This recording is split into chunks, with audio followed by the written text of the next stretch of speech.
Welcome to Secular Soup. Stay tuned for real talk about atheism, feminism, politics, parenting, and whatever the fuck else Amy and Amy want to talk about, because this is their show. And get ready for a whole lot of motherfucking profanity. You want to hear a secret? I won't tell anybody. Go ahead. If I sit next to you, I'm going to get gonorrhea. It's going to jump into me. Just two ladies hanging out. Is it okay for me to make fun of his neck waddle if I make fun of my own neck waddle? I'm not sure. That's a real ethical conundrum. Would you know if you were born a lizard person, or can you be like adopted into I think you know. We're such professionals. We really are. Buckle up, bitches. It's time to have some soup.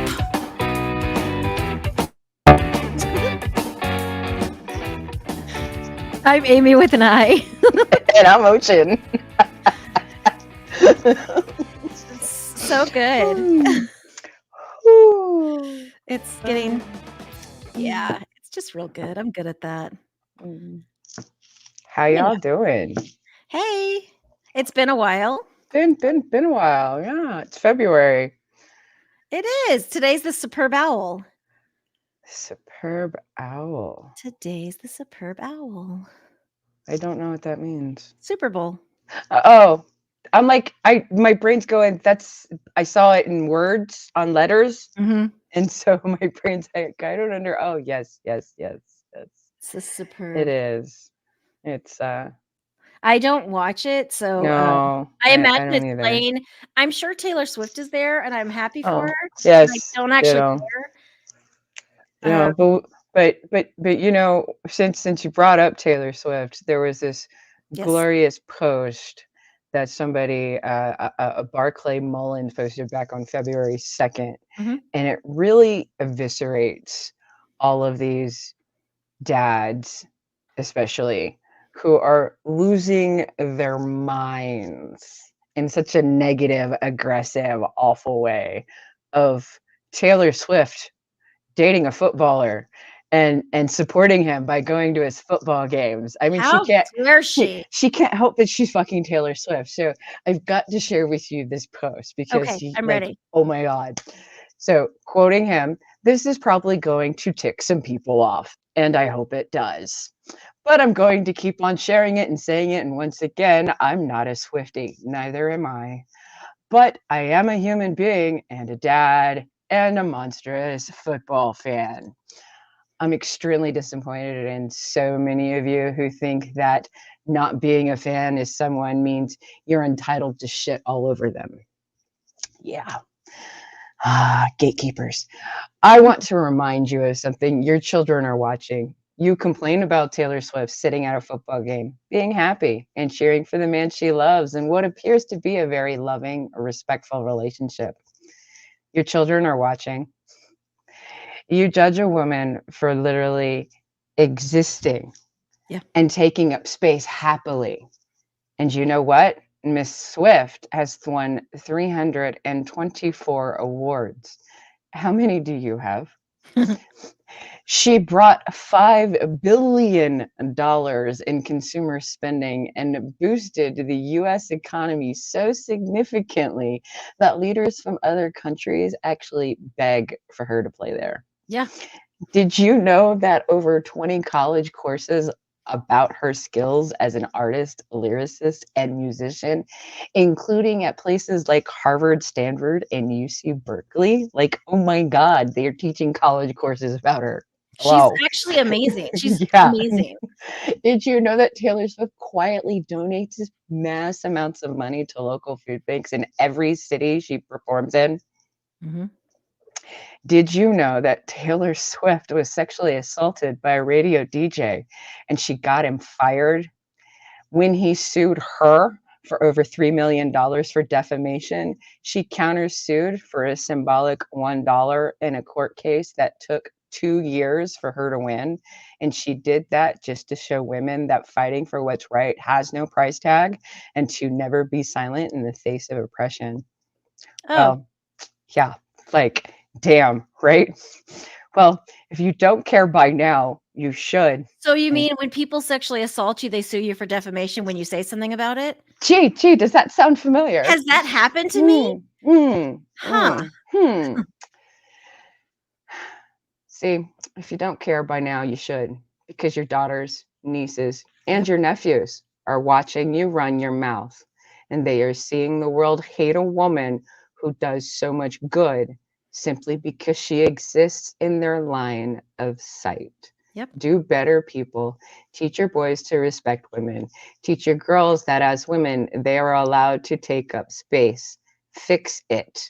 Become aware of your words, because we all have the ability and the obligation to fight for the future of our children in simple moments, and we need to consciously choose to be better for them. I like it. Yeah, that really was like, damn. So because I'm sitting here like, people I'm like, freaking dude, out could we about Taylor stop? Swift. Like, calm It's down. so fucking dumb, man. It's so And she's dumb. amazing. So I wasn't a Swiftie back in the day when she came out with like, we are never ever getting back together, like ever, you know. Her songs were juvenile, and I was already in my 30s, and you know, I was a grown woman. But now she's kind of come into her own, and she's a grown up. I really like and respect her music, and I enjoy it. Yeah. Like her latest song, or the one, it's me. I'm the problem. It's me. That's fantastic. And then the songs that she said, where she's talking about what's the point of hating? Like, it's so exhausting to hate. Yeah. You know, what is that? I can't remember. Say it in the street, it's a knockout. Say it in a tweet, it's a cop out. Yeah, it's her way of getting back at all these haters online. Like, dude, the fuck's wrong with you? Seriously? Don't you have something else better to do? She's like, making that sign must have taken you all night. Like, aren't you tired? Like, isn't this exhausting? Yeah. Like, it seems so much more work to live in such a hateful space. I was talking to my friend the other day. She's a progressive Mormon. She's still Mormon. Okay. She's very liberal and she's very open. And we were talking about this, actually. Let me find it. We weren't talking about Taylor Swift entirely. We were talking about, oh yeah, I sent her the meme that says, "Show me on the doll where Taylor Swift hurt you." And the guy's pointing at right here where my balls used to be. Yeah. So she said, because she took your balls and went home. Yeah. So she said, she was like, living the way I do already feels draining. I can't imagine how draining and soul sucking living like that would be. Yeah. She's like, I have enough anxiety on my own, you know, like having to worry about so many levels of just being angry and sad and miserable instead of just enjoying it, just being happy for things that are good. I don't understand it. No, I really don't. And it seems like it's cis white men again, typically. Cis straight white men seem to be the majority of the all the problems. It was really probably a cis straight white man that sued her for defamation, because that sounds like the kind of person that would do that to people. So let's roll into a similar topic, but let's roll into some Tracy Chapman and Fast Car. Oh, okay. So I love that song so much. Oh my god! And it was such a nod to her. She is an amazing queer Black icon. Yep.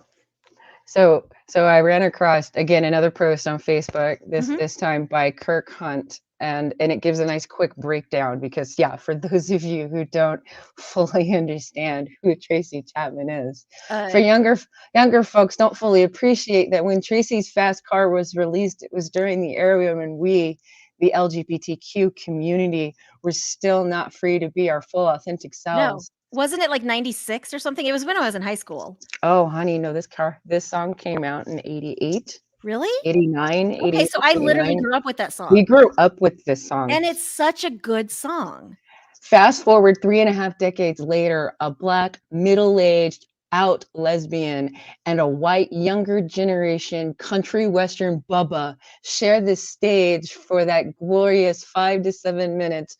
Race, age labels, nothing other than the pure appreciation for a perfect song. It's beautiful.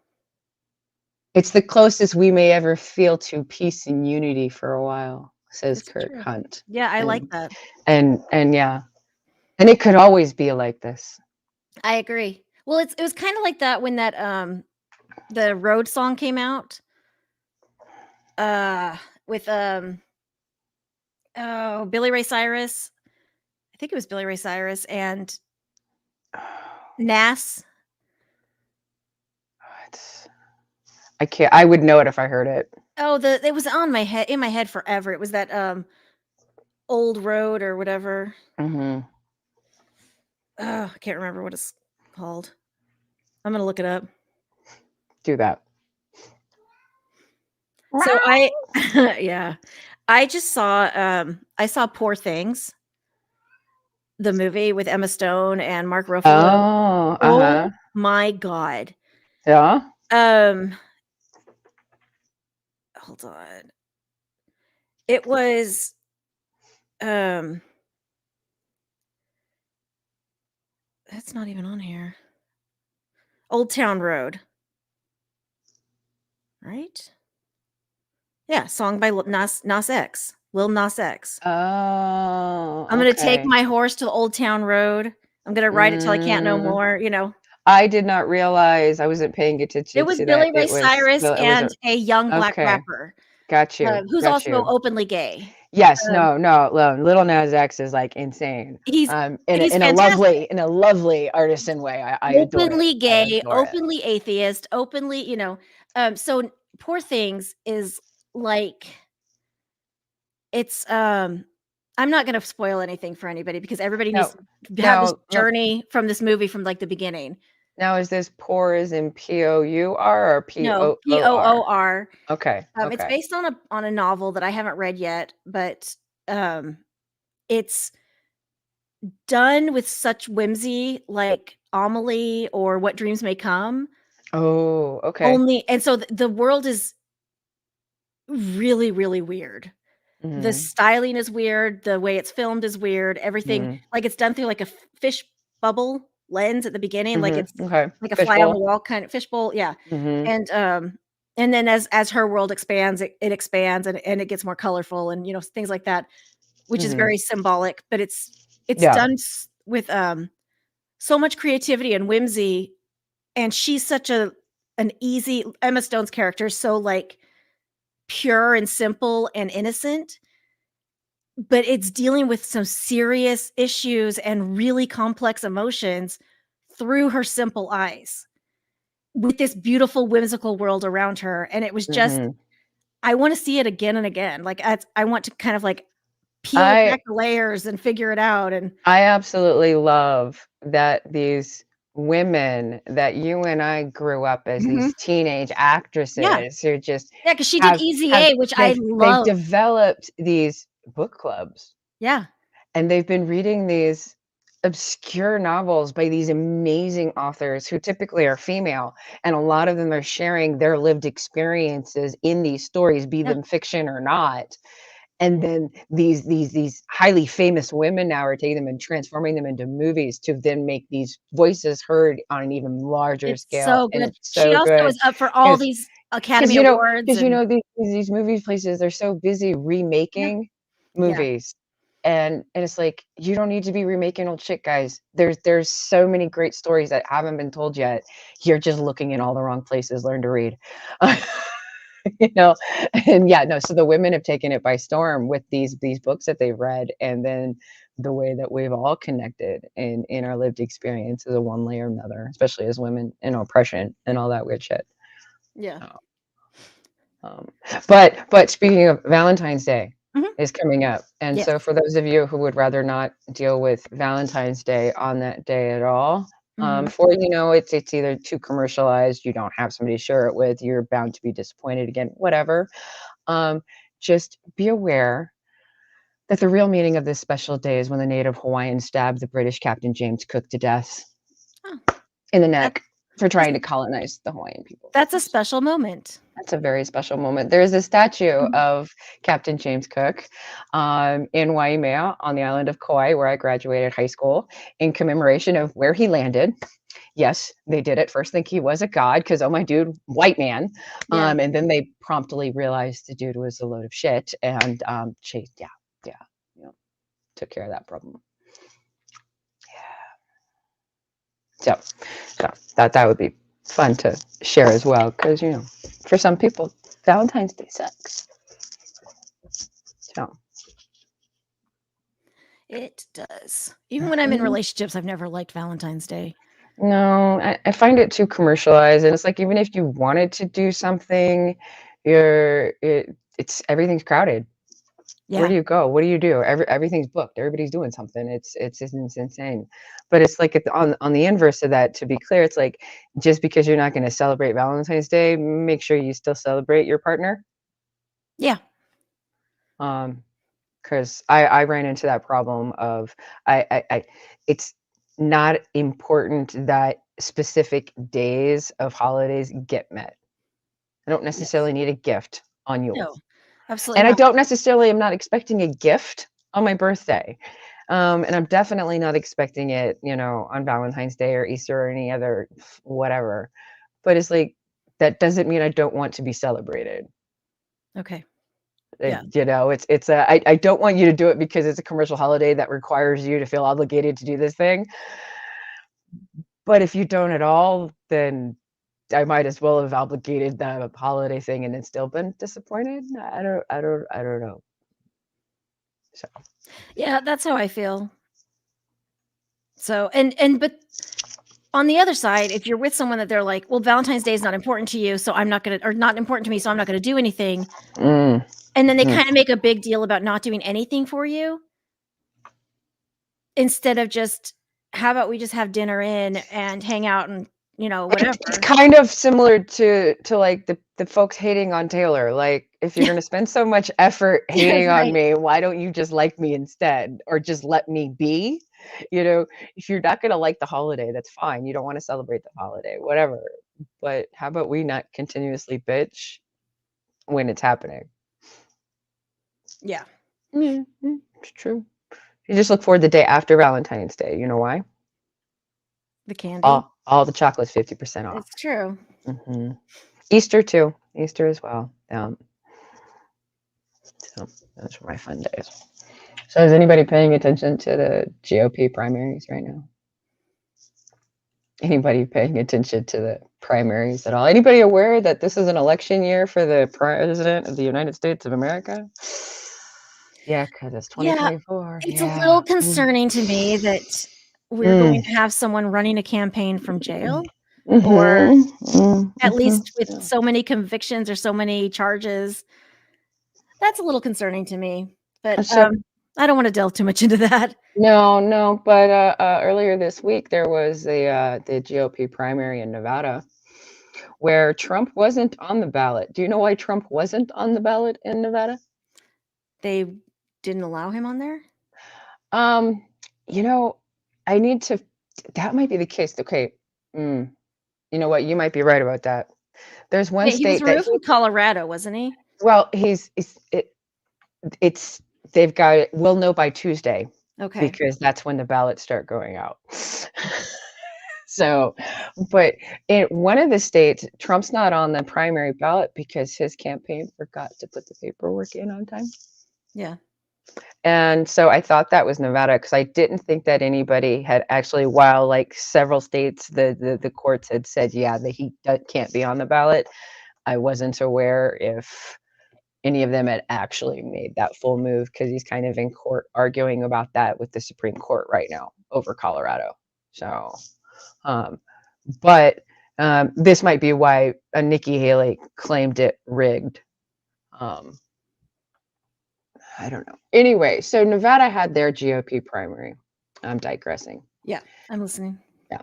So they did, and Trump wasn't on the ballot. So really, it was just Nikki Haley on the ballot for the GOP primary, and she still lost.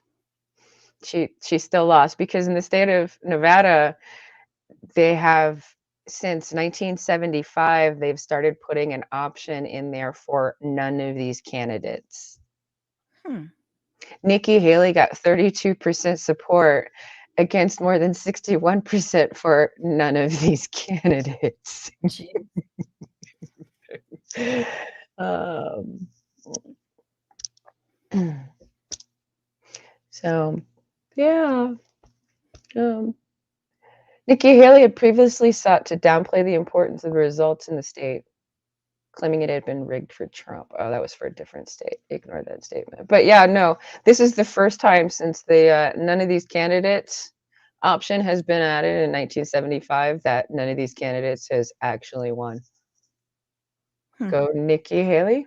She's making the history books, but I think not in ways she had intended.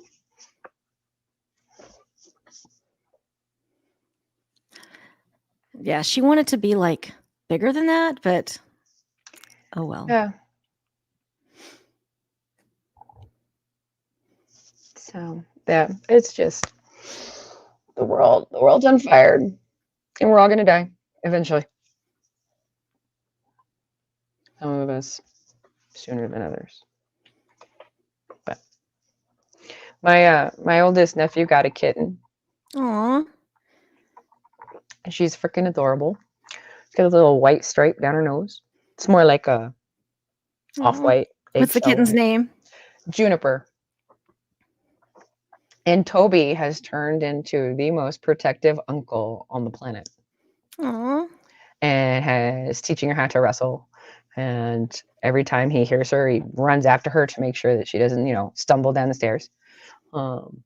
He's constantly monitoring her. It's like, oh, look, it's the nanny. Had no idea he'd be this uberly parental. Yeah. But it's very cute. And in fact, she wears him out. But she learned very quickly that when he passes out, he's out. And so she can just play all over him and then pass out on him as well. Yeah. And then he wakes up and sees her passed out on him and then curls back up into her and they both go to sleep. So I've been abandoned a lot because he's been in my nephew's room. That's sweet though. With the baby. That's good. But the baby finally has a collar with a bell on it, so we won't step on the dark shadow movement thing that's scurrying That's everywhere. really sweet though. So yeah. Well, I started my new job this week. Yeah, oh, yay. Good. Yay. It's super good and really easy and nice. Seems like a pretty good deal. Good. So far I'm liking it. Yeah. It's just just dealing with a lot of, life. Mm-hmm. Oh yeah. Oh, it's normal. Tell me about it. Mm-hmm. oh yeah. Yeah. Oh. So we can have this be a short episode because it is the Superb Owl. Yeah. We're gonna catch it, but there's a lot of things going on and everything's delayed. And it's got to be really confusing for folks that aren't watchers of sports and these teams because of this practically the same colors. Yeah, I don't understand. I don't understand sports, but I think and this is making my internet slow. Maybe I don't know what's going on because I am still delayed. It probably is. It probably is. Now that you think about it, it's everybody in your apartment complex with everybody on the internet and all the Wi-Fi is interfering with each other. Yeah, and that's absolutely what it is. Because it's kind of throwing me off. So I'm like, I don't know how long I can do this. 4 years ago, it was Trump against Biden for the presidential. Yes. And 4 years ago, it was the Chiefs and the 49ers for the bloody Super Bowl. Oh, yeah. And don't get into counting up all of the, what is it, Taylor's favorite number is 13 or something. Oh my God, the number of 13s that's in everything right now is intense. So yeah, just, save yourself. Yeah. Watch something that's downloaded.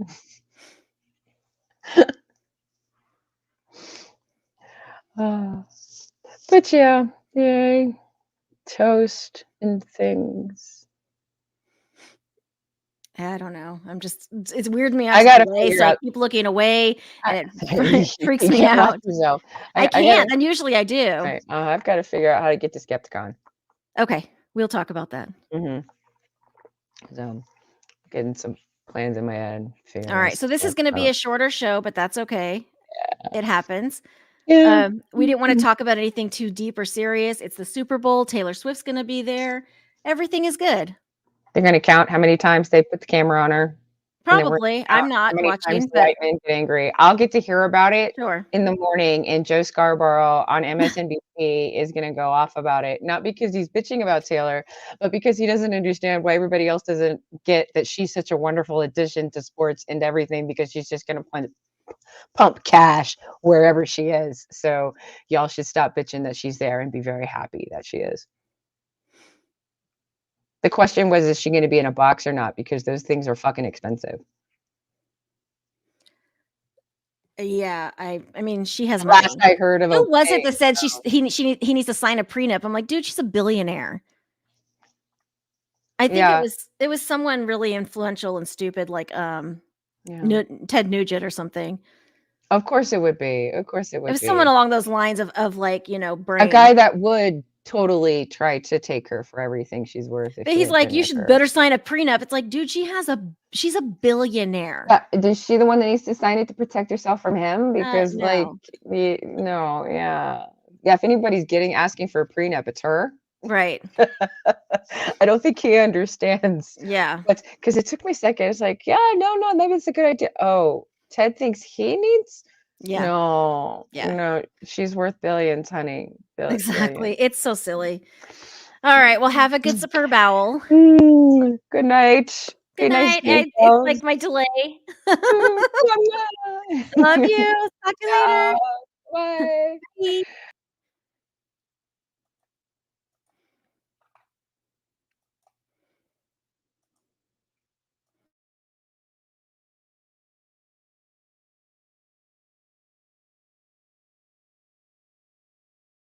Slurp even this. Me so go. Thanks to all of you motherfuckers who put up with the Amy's droning on week after week. If you enjoy their delightful bitchcraft, please follow them on all of the social medias and send them all of your money on Patreon or PayPal. You can find them on these platforms by using the Google machine. It's not hard. If you want to bitch with other fans about the show, join the Secret Soup Talk Facebook group. If you want to tell Amy and Amy to fuck off personally, you can send an email to secularsouppodcast@gmail.com, although it may go unanswered. Please rate and review the show on iTunes, Facebook, and wherever else you can review things like this. It will help spread the soup gospel far and wide. And hey, text someone right now. Tell your friends. As always, we'll leave you with the vocal stylings of Mr. Eli Bosnick. Secular soup greed. Soup is the ultimate virtue. It's delicious, nutritious, patriarchy smashing, racism fighting, warm and fuzzy, human affirming, fun having, anti-theist, glitter throwing, tummy satisfying, pair of new shoes fulfilling, diversity seeking, happiness. Minestrone, beef and barley, chicken broth and split pea, gazpacho, tomato, clam chowder and potato, chicken noodle, beef noodle, egg drop and ramen cup, miso, gumbo, leek and pho. Grab a bowl and taste the magic. Slurp even this.